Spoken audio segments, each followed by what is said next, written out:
Baik, Assalamualaikum warahmatullahi wabarakatuh.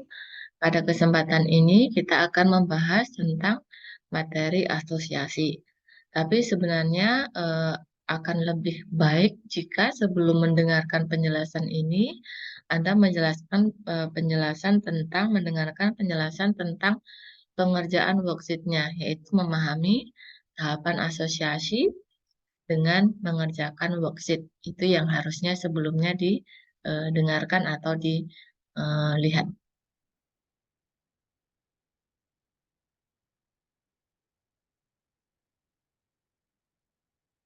Baik, pada PPT ini sebenarnya ada dua hal besar yang dibahas. Yang pertama itu adalah frequent item set, lalu kemudian ada aturan asosiasi.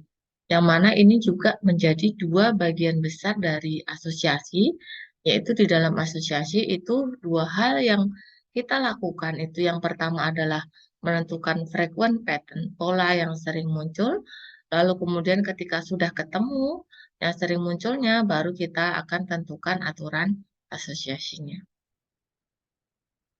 Nah, bagaimana proses menemukan aturan asosiasi itu? Berarti adalah pertama ada data dulu yang tersedia, lalu dari data itu kita cari pola yang sering muncul atau item yang sering muncul, maka dari yang sering muncul itu kita akan membentuk aturan asosiasinya, ya. Nah, di dalam asosiasi frequent pattern ada tiga jenis frequent pattern yang umum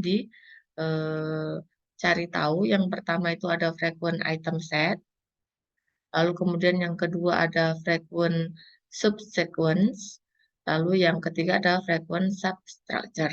Ya, kita lihat contohnya.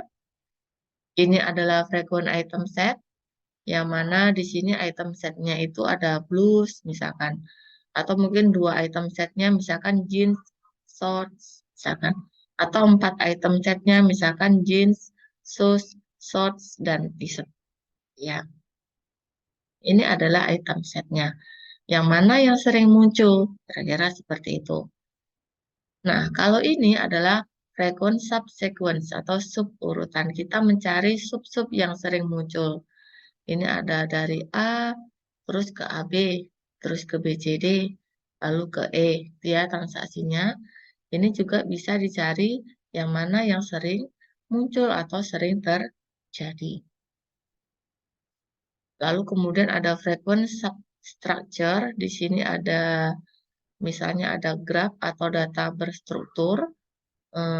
Ini awalnya seperti ini ya gambarnya ya. Lalu kemudian ketika digambarkan dalam sebuah graf menjadi seperti ini.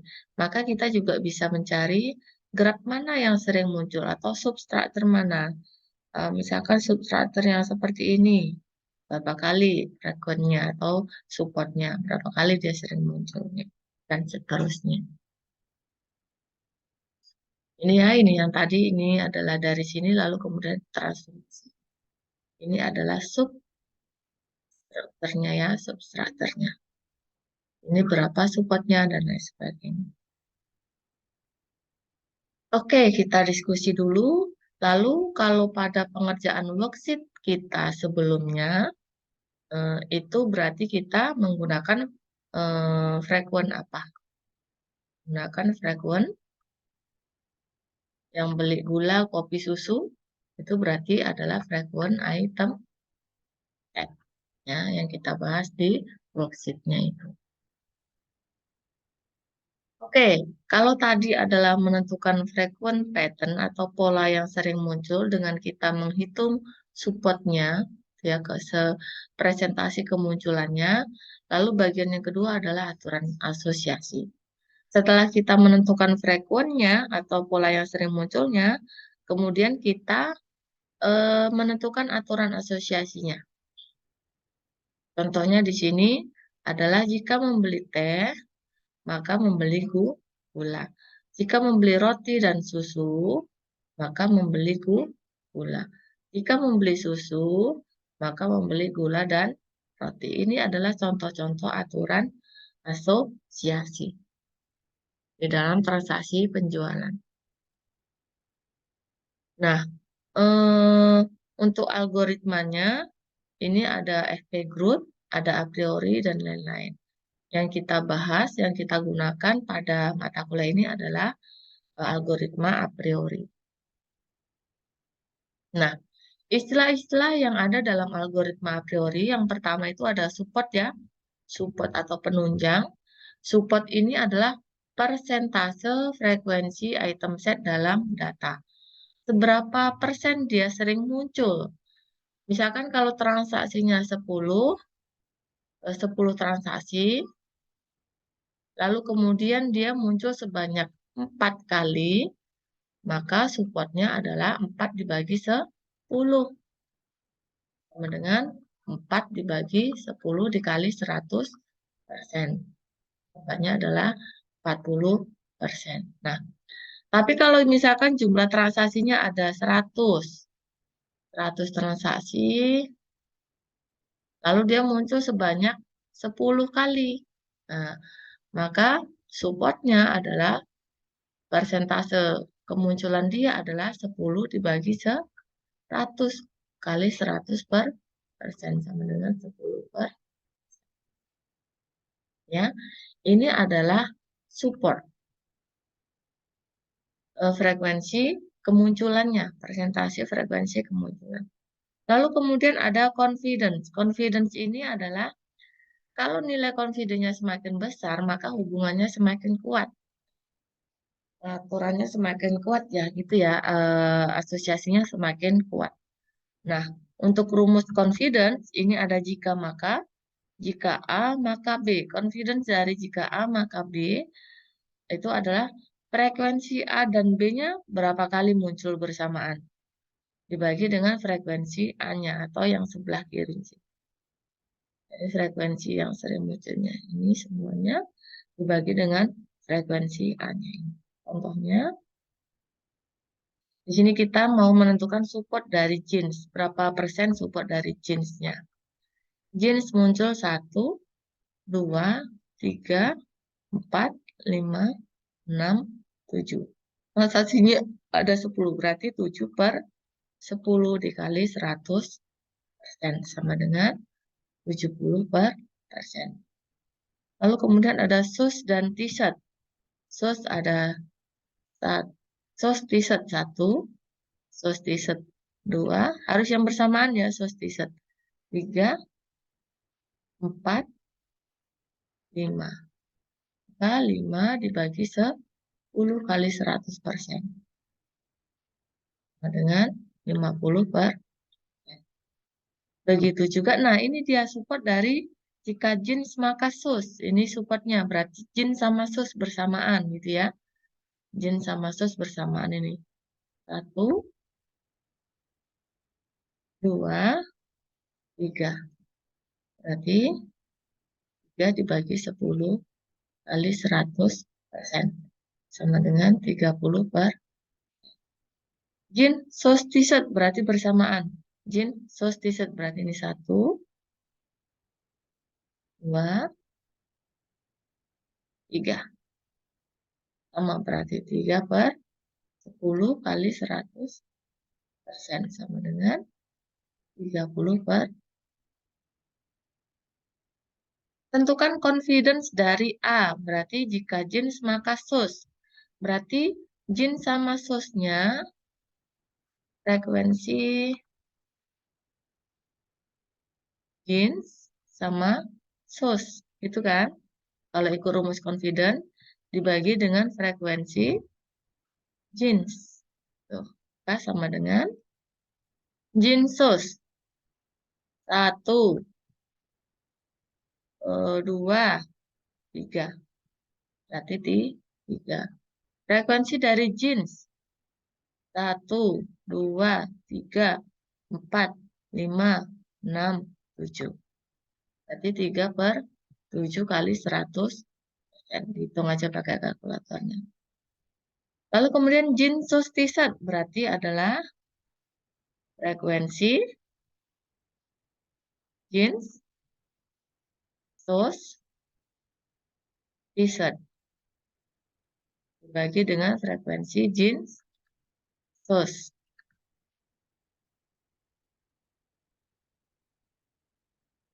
Maka sama dengan jeans, shoes, t-shirt. 1, 2, 3. 3 ya. Dibagi dengan jeans sama shoes. 1, 2, 3. 3. Berarti 3/3 kali 100 sama dengan 100 per. Oke. Ini adalah menentukan confidence. Nah, istilah-istilah dalam algoritma a priori yang lainnya. Support minimum sama confidence minimum.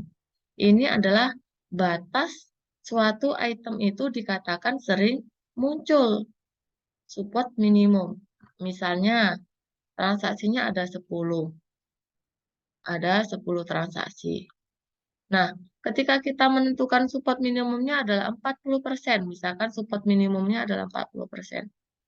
Support minimum. Ya, 40%. 40% dari 10 transaksi, 10 transaksi itu adalah ada 4 transaksi. Nah, maka suatu item set itu akan dikatakan frequent atau sering muncul ketika dia muncul lebih dari 4 kali, muncul sebanyak 4 kali atau lebih, karena support minimumnya adalah 40%. Beda kalau misalkan transaksinya ada 100 transaksi. Nah, kalau dia support minimumnya 20%, maka 20 kali muncul, ya kan? Suatu item itu akan dikatakan sering muncul ketika dia muncul sebanyak 20 kali atau lebih. Itu adalah support minimum. Selanjutnya confidence minimum. Confidence minimum ini adalah juga batas suatu kandidat aturan asosiasi itu dikatakan menjadi aturan asosiasi jika dia lebih dari confidence minimumnya. Ditentukan dulu berapa confidence minimumnya. Suatu aturan itu dikatakan berhubungan erat kalau dia besar dari berapa. Ini yang menentukan siapa? Si pengolah datanya. Atau kalau misalkan itu adalah suatu soal UTS atau UAS, berarti yang menentukan adalah gurunya atau dosennya. Berapa aturan asosiasinya mana? Kalau confidence minimumnya sekian, misalnya. Tapi kalau misalkan Anda bekerja sendiri, mengolah data sendiri, ya yang menentukan confidence minimumnya adalah kalian sendiri. Lalu ada item set. Item set ini adalah himpunan item ya. Himpunan item, ada himpunan roti, ada himpunan mentega susu roti, pokoknya himpunan lah. Nah, kalau K item set ini berarti kan ada K di depannya. Ada misalkan satu item set, berarti himpun itemnya ada satu. Ya. Susu sendiri, roti sendiri, apel sendiri, kacang sendiri. Sedangkan kalau 2 item set, berarti itemnya ada dua-dua. Misalkan ini susu dengan roti, apel dengan roti, misalkan teh dengan kopi. Misalnya seperti itu. Itu adalah K item set. Lalu kemudian ada kandidat satu item set, yaitu semua item pada transaksi. Kandidat K ditambah satu item set. Ini didapatkan dari mana? Kombinasi dari FK. Dari FK sebelumnya, misalkan kita mau menentukan kandidat 2 item set. Maka ini didapatkan dari F1. F1 dikombinasikan menjadi kandidat 2 item set. Kalau frequent K item set, FK ini adalah berarti K item set yang sering muncul atau nilai supportnya lebih besar dari support minimum. Ini kandidat satu item setnya berarti adalah blues, gitu ya, satu item set. Lalu kemudian ada shoes, kemudian ada skirt, kemudian ada t-shirt, lalu kemudian ada jeans, terus udah t-shirt udah. Kemudian ada sorts, dan seterusnya. Ya, ini adalah kandidat satu item set. Satu-satu itemnya. Nah, ini misalkan support minimumnya 40%. Maka item mana yang dikatakan frekuen? Berarti yang besar dari sama dengan 40%. Ini dia. Ini dia. Ini dia. Berarti yang frekuen ini adalah F1 karena satu item set. Ya, sama dengan sus, kemudian t-shirt, lalu kemudian ada jeans. Nah, item set yang frekuen tersebut dinamakan dengan F berapa? F1. Karena hanya satu item set. Ini F1-nya sekian. Maka yang menjadi kandidat dua item setnya adalah apa aja? Kandidat dua item setnya. Berarti kita kombinasikan dari sini. Bisa jadi sus, t-shirt, ya, koma. Bisa jadi sus, jeans, koma. Bisa jadi t-shirt, jeans. Nah, ini adalah kandidat dua item set. Oke. Lalu kemudian ada kandidat aturan asosiasi. Dari FK, kita susun aturannya, kandidatnya dulu. Lalu kemudian, kalau dia nilai confidence-nya besar dari confidence minimum, maka dia akan menjadi aturan asosiasi. Kandidat aturan asosiasi tadi didapatkan dari kombinasi FK-nya, lalu kemudian dihitung confidence-nya. Kalau nilai confidence-nya besar dari atau sama dengan confidence minimum, maka dia akan menjadi aturan asosiasi.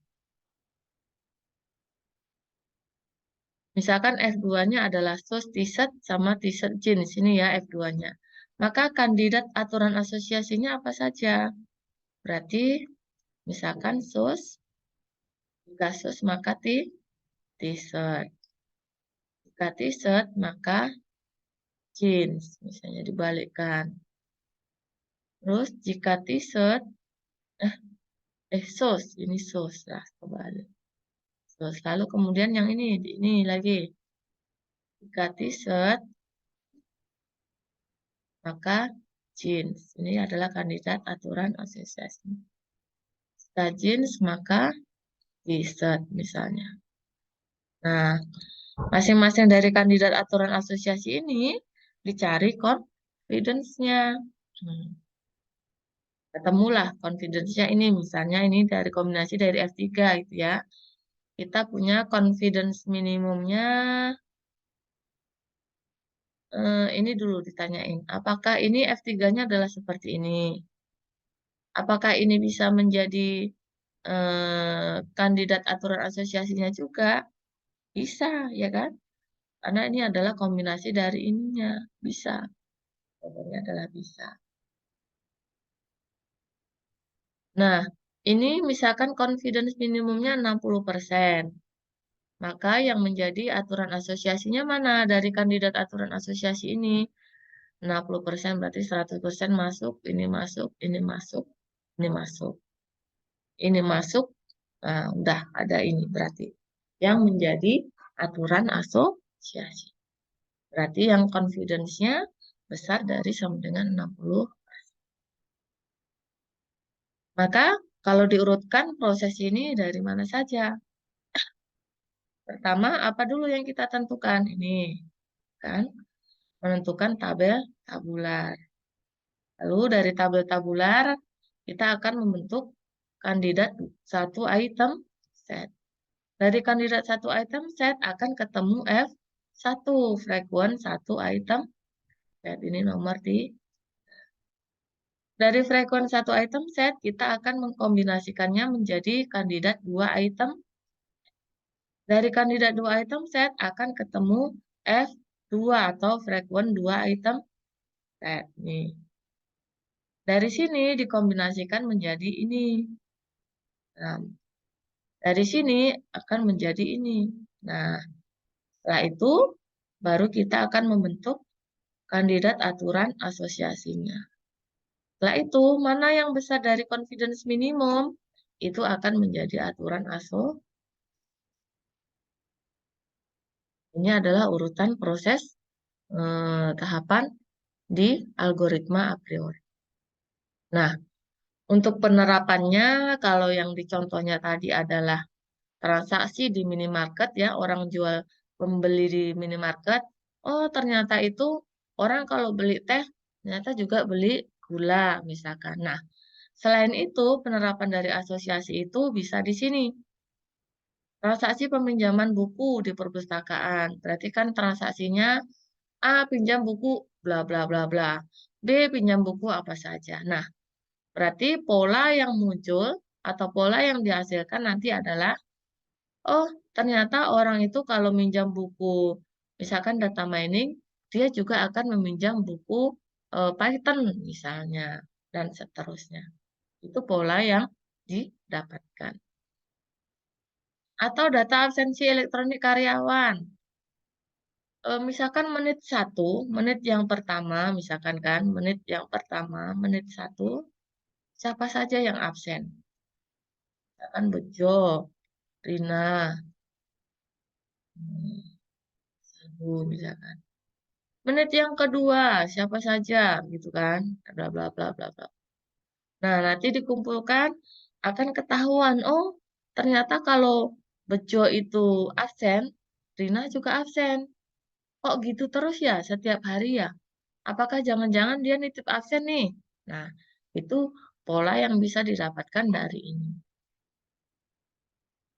Yang ketiga adalah data halaman web yang sering dibuka oleh pengunjung. Oh, ternyata orang itu kalau buka web, buka halaman profil, dia juga akan membuka halaman kontak us, misalnya. Itu adalah pola yang mungkin didapatkan dari ini, data halaman web. Itu juga bisa menggunakan asosiasi. Ini bisa pakai asosiasi, ini bisa pakai asosiasi, ini bisa pakai asosiasi. Baik, itu saja untuk penjelasan tentang materi asosiasi. Mudah-mudahan bermanfaat. Saya akhiri dengan Assalamualaikum warahmatullahi wabarakatuh dan selamat pagi.